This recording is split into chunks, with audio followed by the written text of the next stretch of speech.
চারজন তরুণীর মদ্যপান অবস্থায় নাচছে আর চারজন পুরুষ এই নাচ উপভোগ করছেন। সেই চারজন তরুণের মধ্যে একজন হচ্ছে সমন্বয়ক সার্জিস আলম। এবার তরুণীর সাথে সার্জিস আলমের একটি ভিডিও নিয়ে সামাজিক যোগাযোগ মাধ্যমে সমালোচনার ঝড়। কোটা আন্দোলন থেকে এখনো পর্যন্ত সবচেয়ে প্রশংসিত ব্যক্তির নাম হলো সমন্বয়ক সার্জিস আলম। বর্তমান দেশের বিভিন্ন ইস্যু নিয়ে ছাত্র জনতার নেতৃত্ব দিচ্ছেন এই সার্জিস আলম।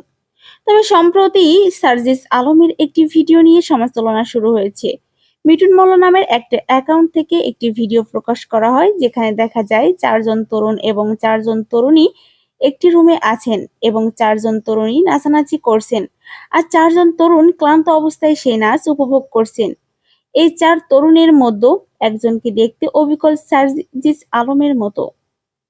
সেখানে তিনি খাটের উপর মোবাইল হাতে নিয়ে বসে আছেন আর ফ্লোরে তরুণীরা নাচছেন। সার্জিস আলম তরুণীদের সাথে আনন্দ উল্লাস করছেন। অনেকের মতে, এমন ধারণাতে অনেক মানুষ এই ভিডিওতে নানা ধরনের বাজে মন্তব্য করেছে। কেউ কেউ কমেন্ট করেছে সমন্বয়কদের জন্য সবকিছু হালাল। তবে ভিডিওটি যথেষ্ট পরিমাণ ক্লিয়ার না হওয়াতে 100% বলা যাচ্ছে না সেই ব্যক্তিটি আসলে সার্জিস আলম কিনা।